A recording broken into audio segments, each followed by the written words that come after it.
Personalmente, no solamente su presencia aquí esta mañana para esta rueda de prensa, sino también todo el trabajo que están realizando ustedes, periodistas, medios de comunicación, durante todo este proceso de emergencia sanitaria causada por el COVID-19. Creo que es muy importante en estas situaciones la labor de los medios de comunicación para una información veraz, amplia a la población de todo lo que va sucediendo en el país.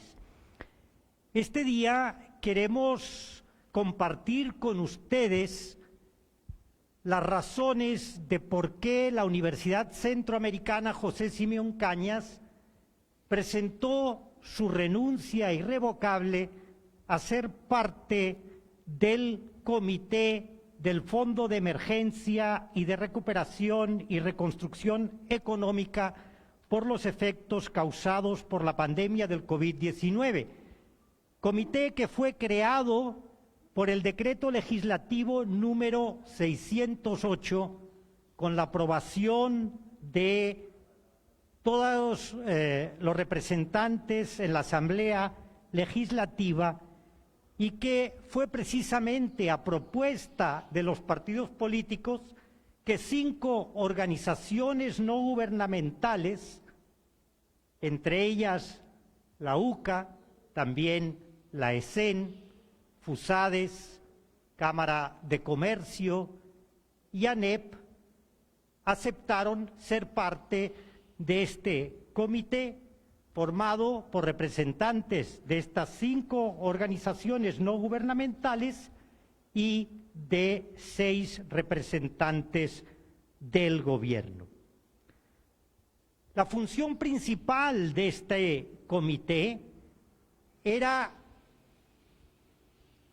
trabajar un presupuesto extraordinario hasta la cantidad de $2.000 millones que el legislativo autorizó al gobierno a buscar, ya sea como un préstamo o a través de la emisión de bonos, para financiar todas aquellas actividades que requería la emergencia, la recuperación y reconstrucción económica de nuestro país. Asumimos, pues, ser parte de este comité como un compromiso con el pueblo salvadoreño, como un compromiso por la transparencia, la honestidad y la verdad.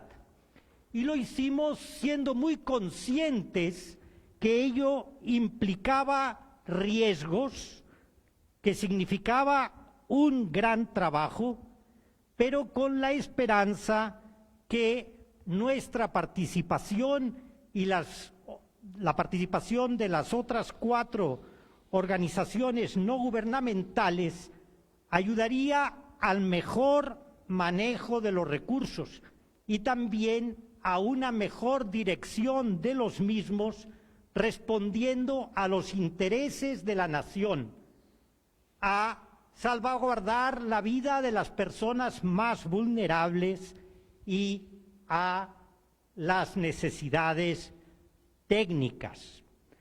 Sin embargo, desde el inicio del comité, que inició sus funciones el 30 de marzo, advertimos una serie de dificultades que hacían difícil cumplir con la misión por la que fue creado.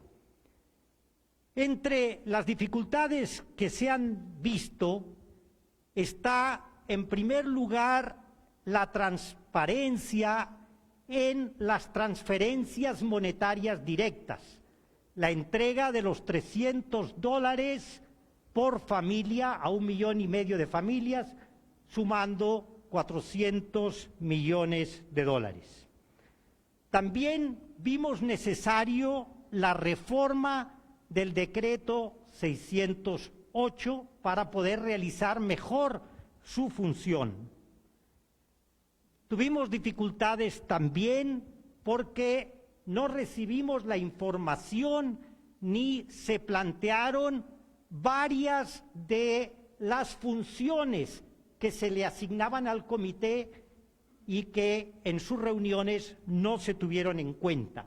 De esa manera no se podía elaborar el presupuesto extraordinario para el uso de estos 2.000 millones de dólares, ni se pudo realizar las tareas de Contraloría Social que la Asamblea le asignaba al comité. Y por último, y esto es algo ya muy particular de la UCA, también hemos decidido separarnos del comité por el irrespeto a la institucionalidad y a los derechos humanos con los que nuestro gobierno está enfrentando esta epidemia.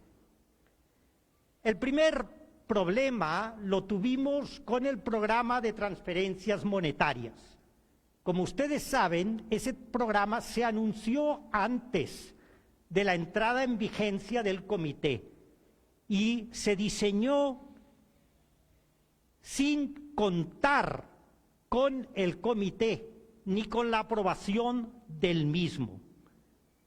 Entonces, el decreto 608 decía que una de las funciones del comité era aprobar el programa de transferencias monetarias, las características de las personas beneficiarias y los criterios de distribución y la forma de entrega.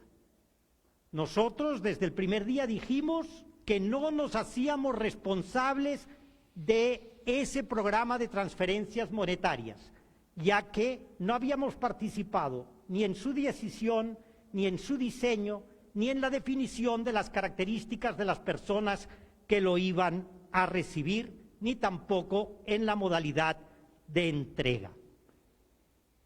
Dijimos, por tanto, que había que eliminar del decreto este inciso que hacía referencia a las mismas.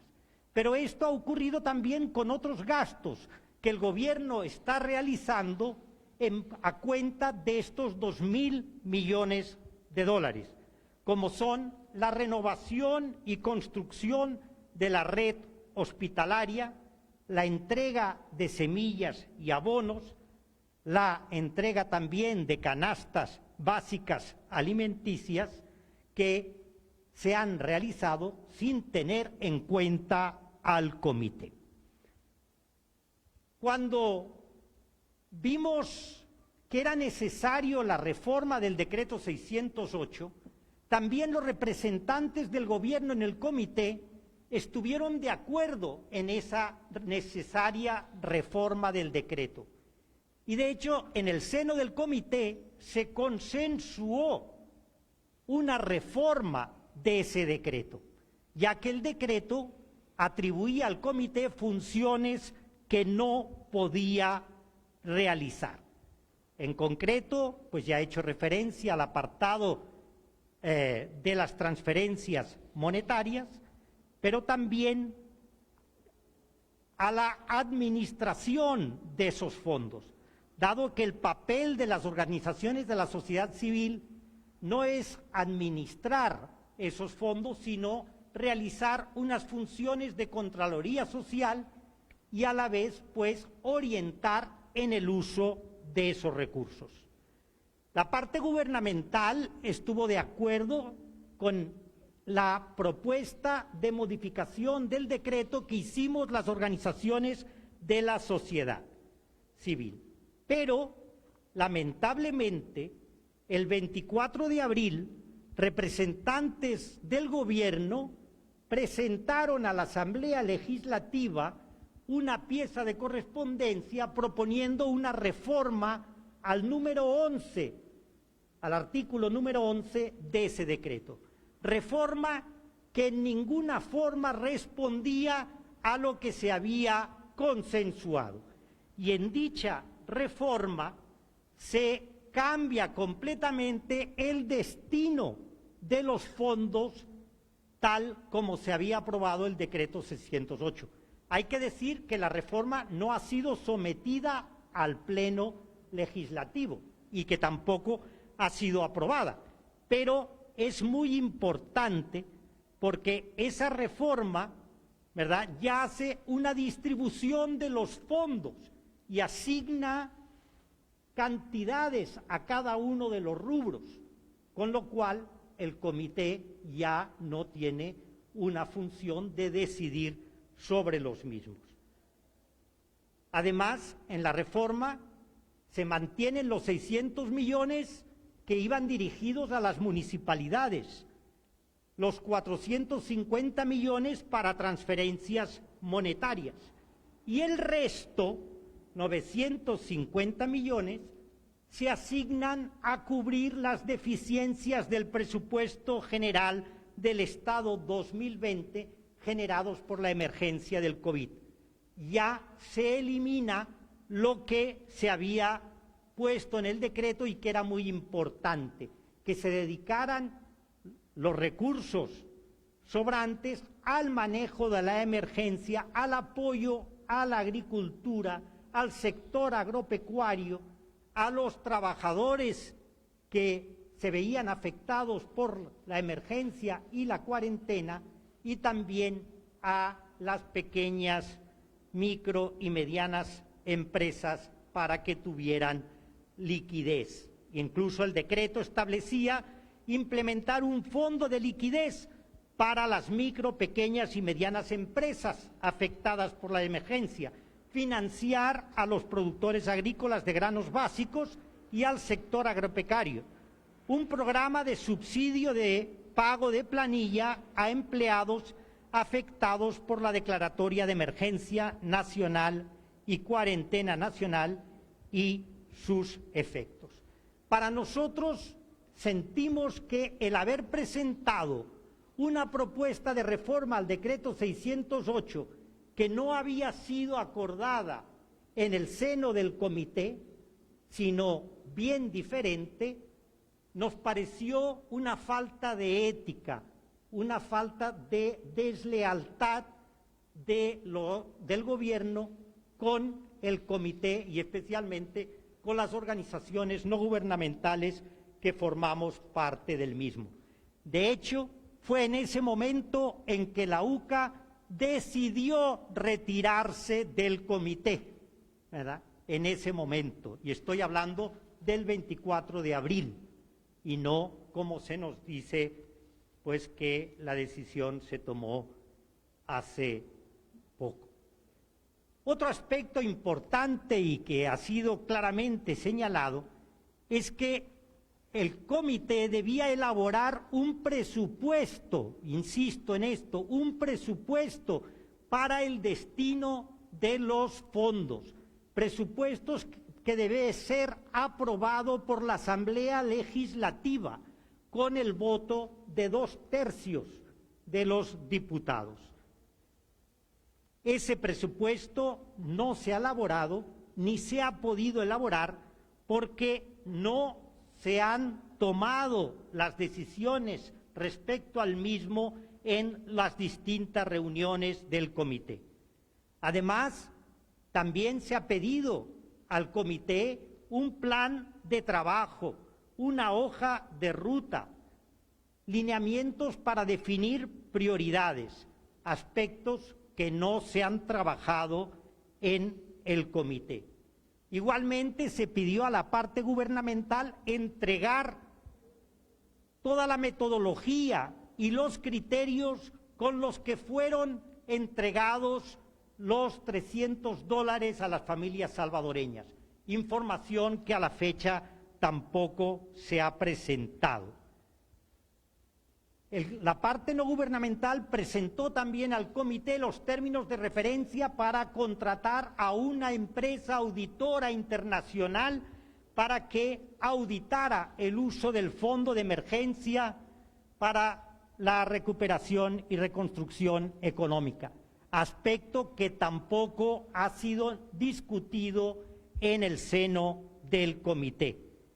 Por otro lado, el comité ha incumplido con funciones que el mismo decreto le asignan, como es informar mensualmente a la Asamblea Legislativa, como es elaborar, ¿verdad?, un plan de trabajo para la emergencia y otro plan para la recuperación y reconstrucción económica.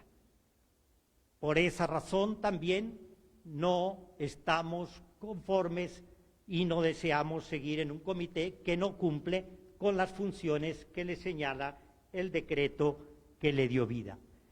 Y por último, pero no menos importante para nosotros, es cómo el gobierno, en la manera en que está enfrentando esta pandemia, está afectando los derechos humanos de la ciudadanía, pero también está ignorando la institucionalidad democrática de nuestro país y no está atendiendo las resoluciones de la Sala de lo Constitucional.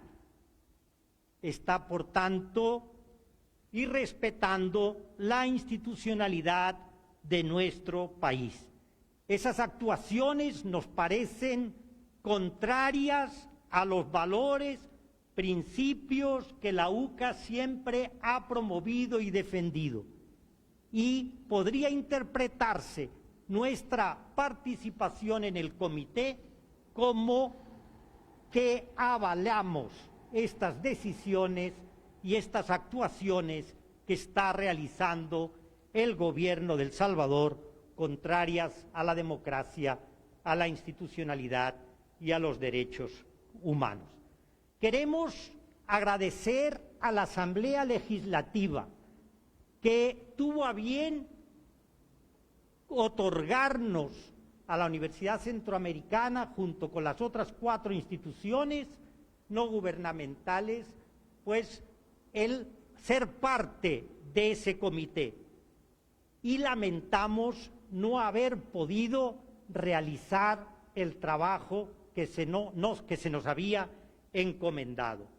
También queremos agradecer a los miembros del gobierno que participaron en el comité, pues ellos mostraron cordialidad y apertura a nuestros planteamientos, pero lamentablemente las actuaciones posteriores del Ejecutivo demostraron que el comité no era el lugar donde se tomaban las decisiones, sino que las decisiones se tomaban en otro lado. Por eso, la misión encomendada al comité no es posible, porque no contamos con la colaboración decidida del Ejecutivo. Y dado que no podemos realizar las funciones que el decreto nos asigna, hemos considerado que debemos retirarnos del mismo y solicitar a la Asamblea Legislativa la reforma del decreto 608 para cambiar la composición de dicho comité, si es que la Asamblea Legislativa estima que debe seguir el mismo. Paso ahora la palabra a el maestro Omar Serrano, quien fue la persona delegada por la Universidad Centroamericana para conformar el comité y representar a la misma en el seno de ese comité. Muchas gracias. Muchas gracias, Padre Andreu. Gracias de mi parte también por la presencia de ustedes. Quiero comenzar diciendo que no tengo yo ninguna queja personal contra el comité en sí mismo, como lo he dicho públicamente y se lo dije a ellos en la reunión de ayer en la que presentamos nuestra renuncia. Agradecí el trato cordial, respetuoso, abierto, sobre todo del secretario privado, muy flexible a nuestras posiciones. En lo referente al trato realmente estamos agradecidos, fue muy fina. El problema de fondo es lo que ya dijo el padre, es que las decisiones más importantes, incluso las que atañen al comité, no se tomaron ahí. Ese es el problema de fondo. Pero yo les agradecí, como les dije, me alegra mucho que ayer se haya dicho que van a dar a conocer las actas, ¿verdad? Quiero aclarar que tuvimos 10 reuniones, la 10ª reunión que fue ayer fue básicamente para poner nuestra renuncia, pero de las 9 anteriores nosotros tenemos copia firmada por todos, es la que nos han hecho llegar de las primeras 7 reuniones. De la 8 y la 9 no, pero nosotros tenemos nuestros apuntes, todas las organizaciones apuntamos. Entonces, desde el comité inició su labor el 30 de marzo, fue la primera reunión. Desde ese mismo instante argumentamos, y está en el acta, la van a dar a conocer el gobierno, por favor lo consultan, que para poder proponer las estrategias debemos conocer los planes referentes a la emergencia y la recuperación económica del gobierno, con el fin de tener el horizonte trazado en tiempo y sobre todo el alcance de dichos planes para poder tener una mejor toma de decisiones. Eso fue lo que planteamos el 30 de marzo, una de las 2 cosas que planteamos. Todavía no tenemos a estas alturas una copia de un plan integral para atender esta emergencia. Y la segunda cosa que planteamos fue lo que ya explicó el padre.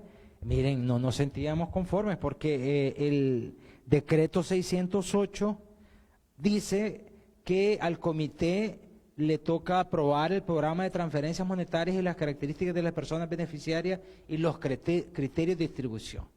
Esto se anunció antes de que entráramos en funciones y se comenzó a implementar antes de que entráramos en funciones.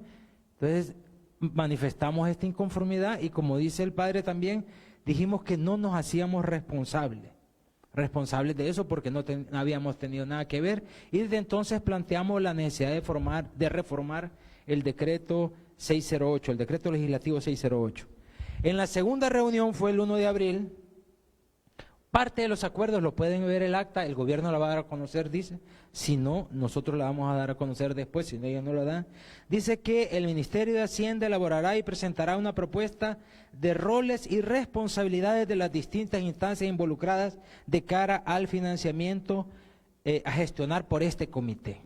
Y también dice que el Ministerio elaborará una presentación sobre la distribución de financiamiento del fondo.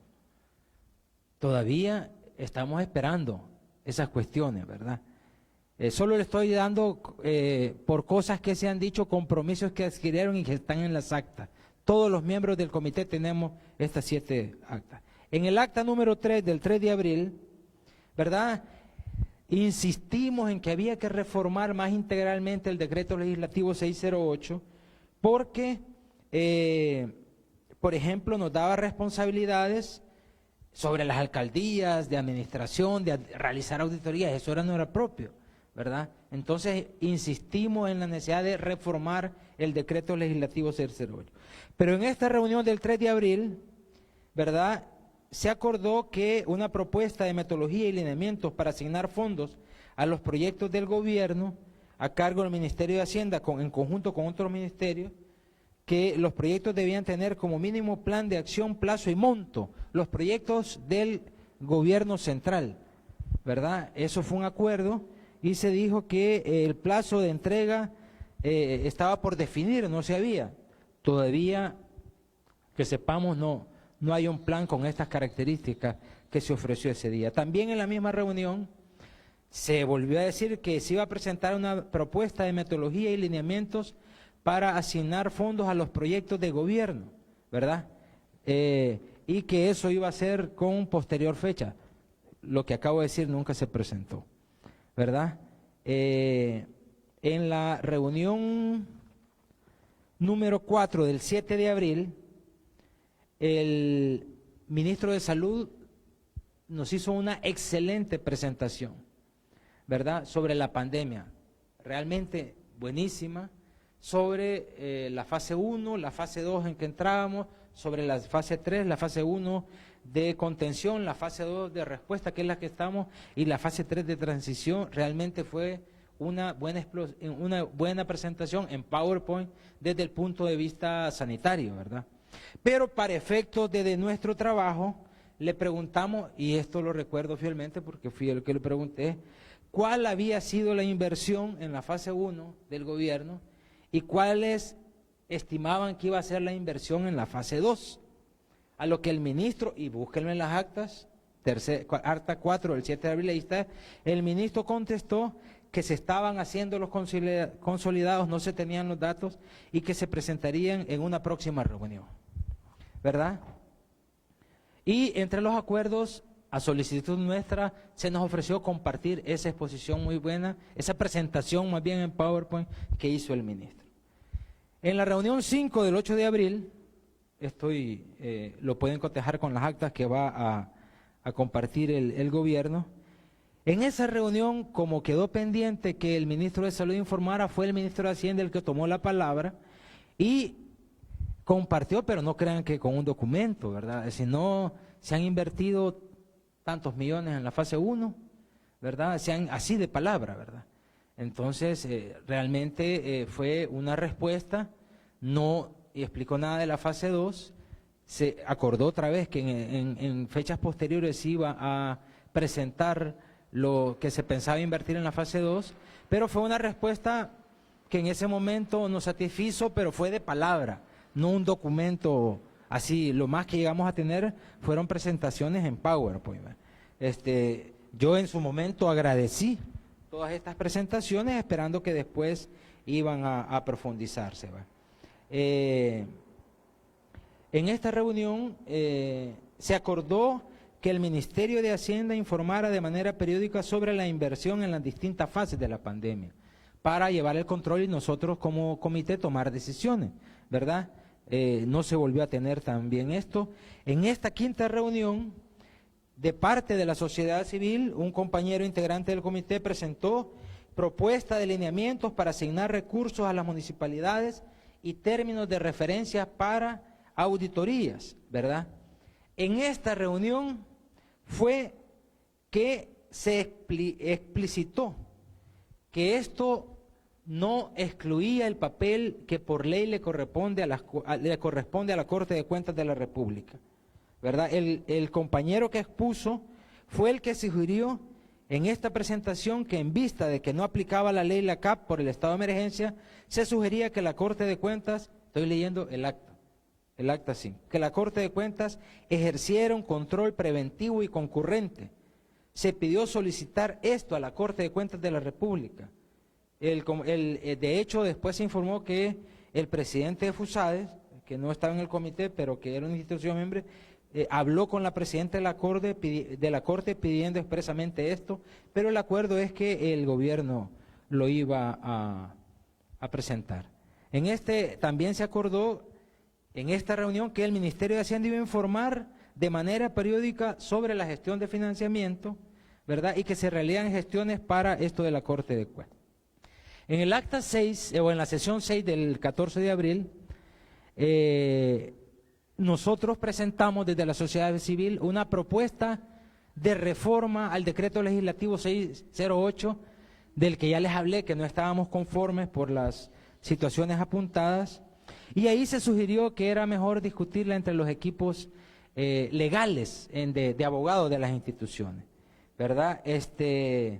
Ahí también uno de los acuerdos en esta reunión fue que el Ministerio de Hacienda haría una propuesta de metodología de asignación de fondos a las municipalidades. En la séptima sesión del 20 de abril, ¿verdad? Se presentó por parte de las instancias de la sociedad civil una propuesta de criterios a cumplir para la asignación de fondos al gobierno de la República, al gobierno central, ¿verdad? Y luego de la presentación otra vez se insistió en la importancia de contar con información del Ministerio de Hacienda respecto a la gestión de fondos. A las actas me estoy remitiendo. Este día se acordó que en horas de la tarde se iban a reunir los abogados de las instancias para discutir la reforma integral del decreto. Así fueron los acuerdos. Cada quien iba a revisar los términos de auditorías para validarlos, revisar la propuesta de asignación de fondos al gobierno. En la sesión 8 del 22 de abril, ¿verdad?, el viceministro de Hacienda, que fue el que llegó, hizo una buena presentación, comenzó más bien una buena presentación en PowerPoint, muy buena. Para mí es un profesional excelente el viceministro, muy cercano, y ahí enumeró 7 prioridades. Está en una presentación de PowerPoint, invito también a que se les dé a conocer de parte del gobierno, y dijo: tenemos 22 de abril, octava reunión, tenemos 7 prioridades de asignación de recursos. No nos dijo asignación de montos, como era el compromiso, desde la segunda o tercera reunión, sino nos dijo 7 prioridades. Apoyo presupuestario, atención de la emergencia, transferencias monetarias a sectores vulnerables, proyectos municipales, proyectos para MIPE, reconversión de la estructura agropecuaria priorizando la seguridad alimentaria, reconstrucción del tejido productivo. 7 prioridades. Preguntamos si los 2.000 millones de dólares se iban a distribuir ahí, pero ustedes saben que en el decreto se establece que el 30% de los 2.000 millones de dólares va a las municipalidades, son 600 millones. Que 400, aquí se nos dijo que se habían gastado 400 millones de dólares en las transferencias monetarias de la familia, 400. Van 1.000 millones. Y se nos dijo, lo tenemos apuntado, que en concepto de déficit de ingresos sí van a necesitar 500 millones de dólares. Hagan cuenta, son 1.500, quedaban 500, una buena cantidad de dinero. Eso se iba a distribuir en los otros rubros que faltaban, ¿verdad? Aquí se informó y se dio una versión final de reforma al decreto legislativo 608, fue un acuerdo y se le delegó al gobierno presentar a la Asamblea Legislativa esta reforma. La reforma definía mejor los alcances reales del comité y dejaba al comité con carácter propositivo y consultivo y con la facultad de proponer mecanismos de auditoría. ¿Hasta dónde llegaba el comité? Hasta asignar los fondos con unos criterios, diversos criterios que habíamos presentado ya. Los fondos se iban a asignar y se daba criterios para el uso. Este fue un acuerdo el 22 de abril, ¿verdad? Nos quedaba proponer lineamientos y los criterios para la asignación de los recursos que faltaban y para el uso de los mismos, en qué se iban a ocupar. ¿Qué pasó? Lo que ya se contó el 24 de abril, desde el gobierno, y eso no se ha dicho, desde el gobierno se presentó una serie de decretos para la reactivación económica, se habla de 1.000 millones de dólares, en la que no tuvimos nada que ver, ni nunca hablamos en el comité de eso, pero también se presentó una propuesta de reforma al decreto legislativo 608, y no era la propuesta que habíamos consensuado. De hecho, la propuesta nuestra era reforma a los artículos 12, 13 y 14, pero la que se presentó por la parte gubernamental era exclusivamente sobre el artículo 11, que es el que define los destinos. Nunca lo hablamos en el comité. ¿Qué dice esta propuesta de reforma? Está porque se presentó el día 24 de marzo a la Gerencia de Operaciones Legislativas, sección de correspondencia oficial, aquí está el sello, el 24 de marzo. ¿Había miembros del comité en la presentación? Por supuesto que había, pero nunca se habló en el comité. ¿Dónde se decidió esto? No sé. Pero en el comité no se decidió que le correspondía al comité. Básicamente, ¿qué se dice? Miren, de los 2.000 millones de dólares, 600 van a las municipalidades. 450, ya no 400, 450 van a las transferencias monetarias para la familia.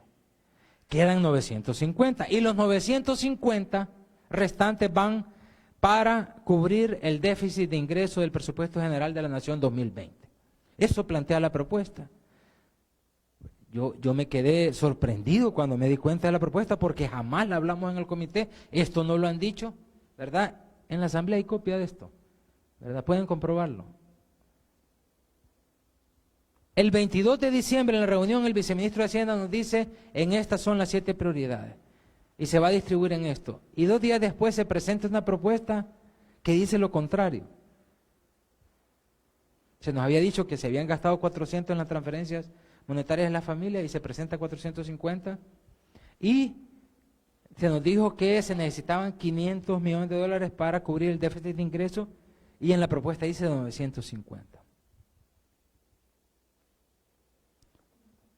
En la sesión 9,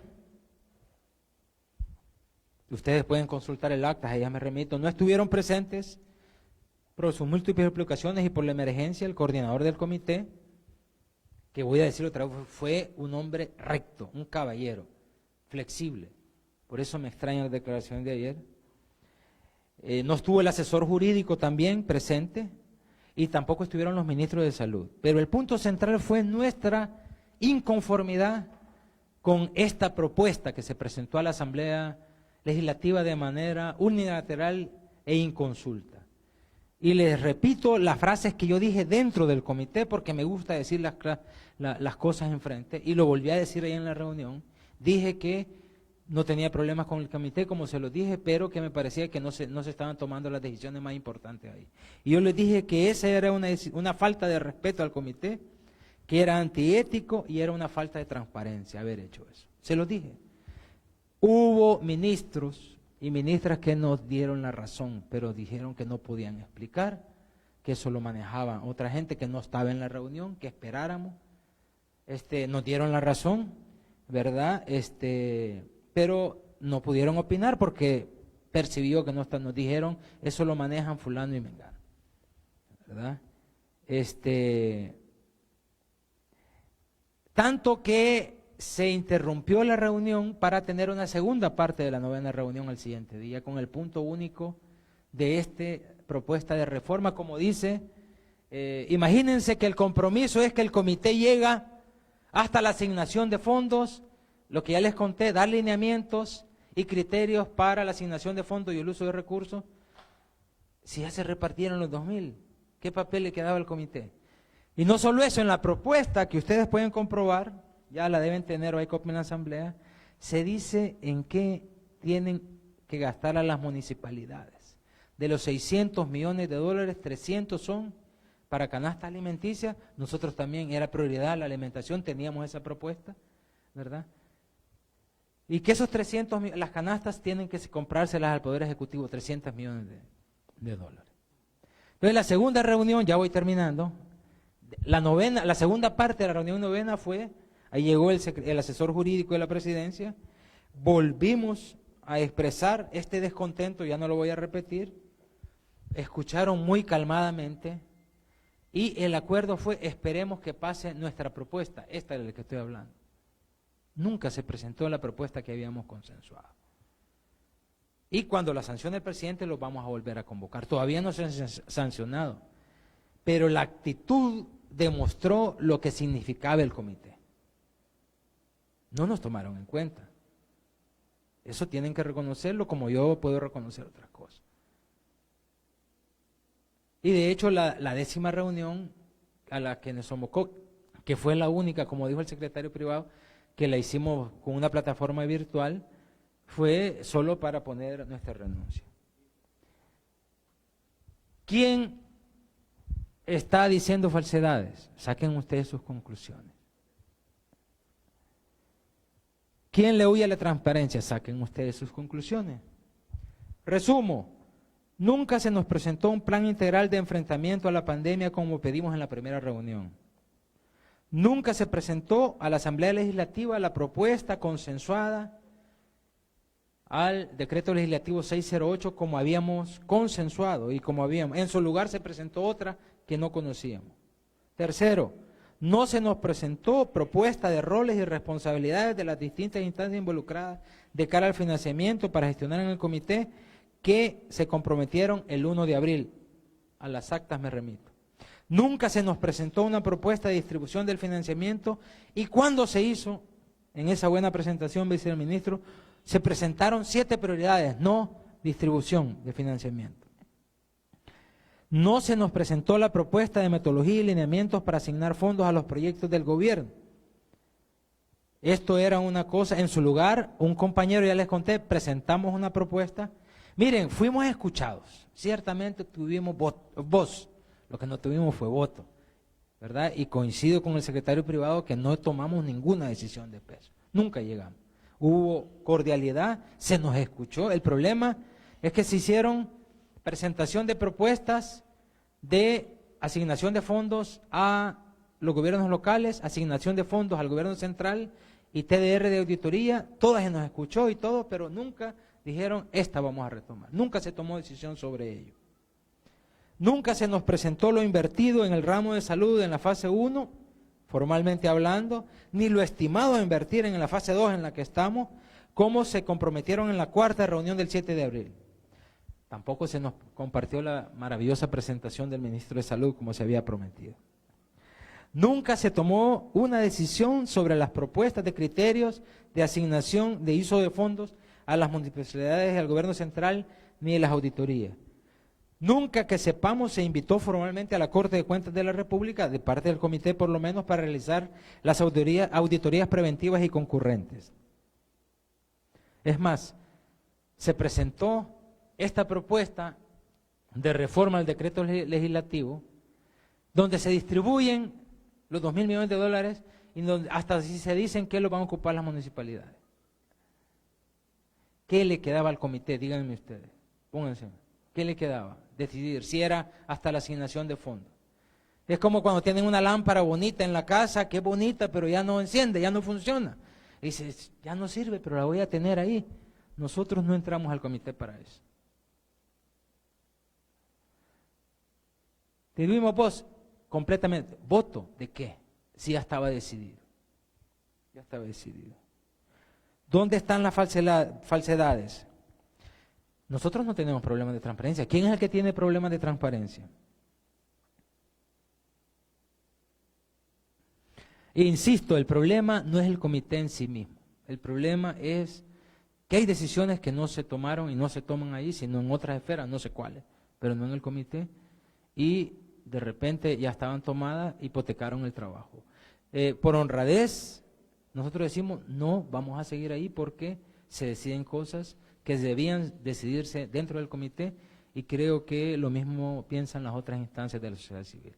Estas son las razones por las que nosotros decidimos hacernos a un lado y les digo, nos ponemos a la orden de eso se lo dije ayer, cualquier iniciativa que beneficie a este pueblo, sobre todo el más vulnerable, estamos dispuestos a colaborar. Estamos dispuestos a colaborar. No somos los que vemos el toro desde la barrera. La UCA, quien presentó, ayudó con las organizaciones a presentar la reforma de prohibición de la minería. ¿Con quiénes la Iglesia hemos presentado la reforma de derecho humano al agua y de la Ley General de Agua, la aprobación de la ley? Hemos participado en la propuesta de ley de consejos municipales plurales, en la propuesta de ley de partidos políticos. No somos los que vemos. De hecho, me extraña porque en la reunión de ayer, y está grabada en Zoom, el secretario general dijo que a él le dolía que había instancias que solo criticaban, pero que en nosotros, en las instituciones y en las personas, reconocía gente que hacía propuestas, ustedes hacen propuestas. Y posteriormente dijo que no hacíamos nada ni proponíamos nada. Yo no tengo nada personal, entiendo que hay un momento de emergencia, pero creo que tenemos sobradas razones para dejar el comité. Muchas gracias por la paciencia, tenía que explicar esto. Gracias. Compañeros, vamos a iniciar también una ronda de preguntas. Quien tenga preguntas me indica, yo me acerco a donde están ustedes. Tenemos la primera pregunta de Gabriel Campos, de la Prensa Gráfica. Buenos días, padre Andreu Oliva. Quería hacer dos consultas. ¿Por qué ayer que se presentó la renuncia ante la Asamblea Legislativa no se montó una conferencia de prensa para poder dar las razones de manera conjunta, como los 5 miembros del comité que presentaron la renuncia? Y además conocer la opinión a los señalamientos que hizo ayer el secretario privado de la Presidencia, quien dijo que una de las razones para la renuncia es porque los miembros del comité no quisieron ser sujetos a declaración patrimonial y que esto pues tenía otro trasfondo. Bueno, en primer lugar, ayer en la mañana nosotros presentamos una carta a la Asamblea Legislativa firmada conjuntamente por las 5 organizaciones no gubernamentales que formábamos parte del comité. A su vez se envió copia de esta carta al presidente de la República y también los miembros que representaban en el comité a las 5 organizaciones no gubernamentales presentaron también una carta al presidente de la República conjunta con su renuncia, ¿verdad? Ese nos pareció que era la manera y que posteriormente podríamos explicar a la sociedad por qué renunciábamos y por eso se organizó esta conferencia de prensa este día. Las 5 organizaciones decidimos que cada una lo haría de la manera que considerara más conveniente. Por otro lado, la otra pregunta. Las razones dadas por el secretario privado. Bueno, yo creo que esas razones son totalmente falsas, ¿verdad? En ningún momento se esgrimieron esas razones. Lo que sí se señaló siempre es que al comité se le asignaba la tarea de administrar los fondos de los 2.000 millones de dólares. Y nosotros dijimos que como organizaciones de la sociedad civil no podíamos hacer esto porque no era nuestra función, pero además que los recursos públicos los administran, ¿verdad?, aquellos que los reciben. En ese caso concreto, esos recursos iban dirigidos a las municipalidades, los iban a administrar los municipios, iban dirigidas al gobierno, a las distintas carteras del gobierno, y cada cartera iba a administrar, no era parte de la administración del comité, y por eso se pedía la reforma también del decreto legislativo para que esa tarea de administrar, que no la podía realizar el comité, no la tuviera el comité, sino que la realizaran las instituciones públicas que iban a recibir los fondos. Tenemos la siguiente pregunta de Raquel Herrera de Tele2. Sí, buenos días. Puntualmente yo quisiera saber que ustedes nos aclaren, en algún momento se negaron a hacer una declaración patrimonial y qué opinión les merece que el gobierno diga que esta decisión de dejar el comité tiene un trasfondo político. Gracias. Bueno, 2 cosas. Primero, el argumento que están utilizando de huirle a la... demuestra que no tienen argumentos. A mí me parece ridículo. Por favor, como el gobierno va a dar a conocer las actas, revisen dónde aparece que alguno de los miembros del comité rehuyó a declaraciones. Ciertamente, nunca se habló, pero yo con todo gusto estoy dispuesto, ya incluso tengo el formulario bajado, no lo presento porque no han abierto, una declaración patrimonial de los muchos bienes que tengo, ¿verdad? De la casa que alquilo, etcétera, etcétera. Y supongo que el asesor jurídico y desde más arriba lo dicen con toda la autoridad moral, porque la mayoría de funcionarios, o todos los funcionarios que van a cumplir un año, han hecho la declaración de su patrimonio, ¿verdad? Asumo que es autoridad moral, con eso lo dicen, pero yo estoy con todo gusto, como lo han hecho ellos, supongo, ¿verdad? Al decir eso, nosotros lo haríamos. Perdón, la otra pregunta. De esta decisión de ustedes dejar el comité es porque hay un trasfondo político en esa decisión. Bueno, de hecho, se nos buscó porque no teníamos tintes políticos. Esa fue una de las razones que se nos dijo cuando se nos pidió formar parte del comité. Creo que esto dentro del esquema, o estás conmigo o estás contra mí.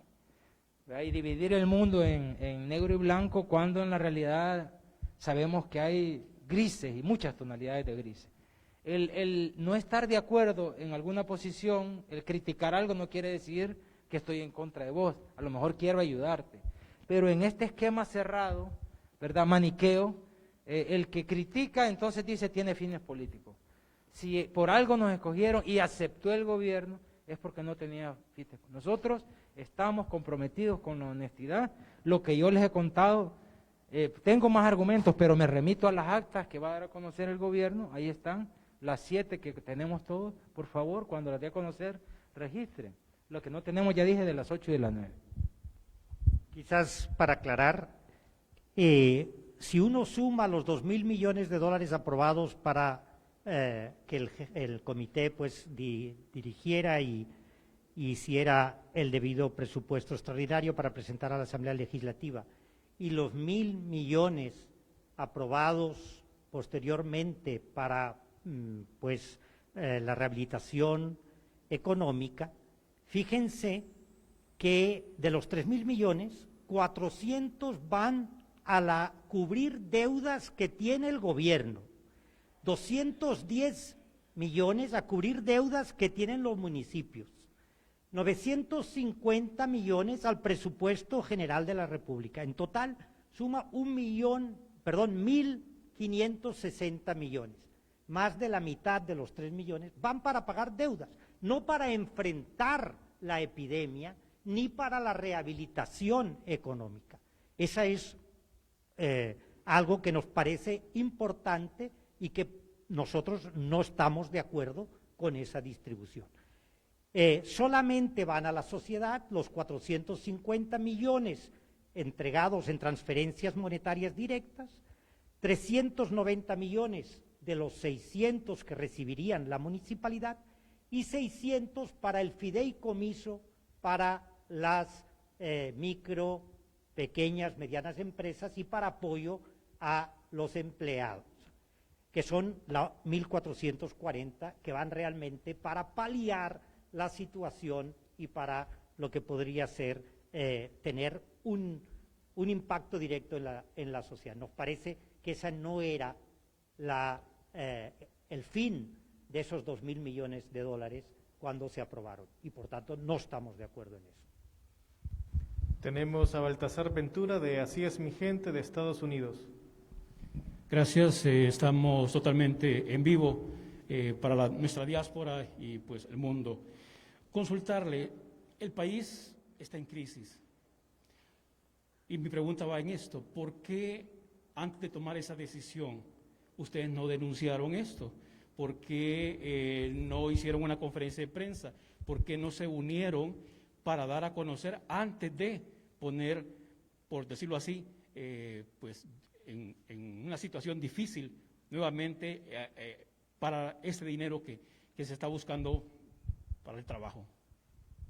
Muchas gracias por la pregunta. Nuestra intención no es arruinar el camino ni boicotear, al contrario, nuestra intención es ayudar, por eso entramos al comité. Sí, como ya dije, y ustedes lo verán, insisto, en las actas que va a dar a conocer el gobierno, nuestra postura, dijimos cosas cuando no estábamos, hicimos ver, yo les acabo de narrar lo que se prometió y no se cumplió, pero hay más cosas que ustedes van a ver en la. Miren, este comité no fue iniciativa del gobierno, fue condición que puso la Asamblea Legislativa para que ejerciera una labor contralora. Ese fue el objetivo. Y sabiendo los riesgos, lo difícil que es trabajar con instancias no amigas de la transparencia, aceptamos el reto para ayudar. Pero no estamos dispuestos a hacer lámpara de mesa, ¿verdad?, ni de adorno. Esta decisión fue muy reflexionada, fue difícil.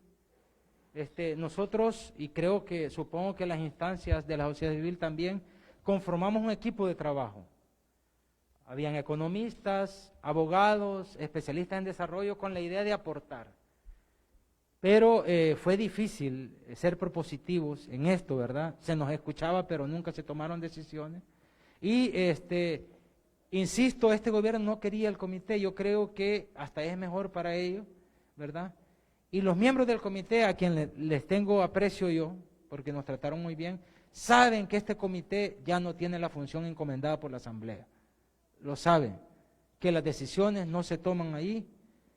Bueno, ellos son del gobierno, verán. Al contrario, nuestra intención es no ser un estorbo, pero no nos sentíamos cómodos estando ahí si ya no íbamos a tomar las decisiones que pensábamos.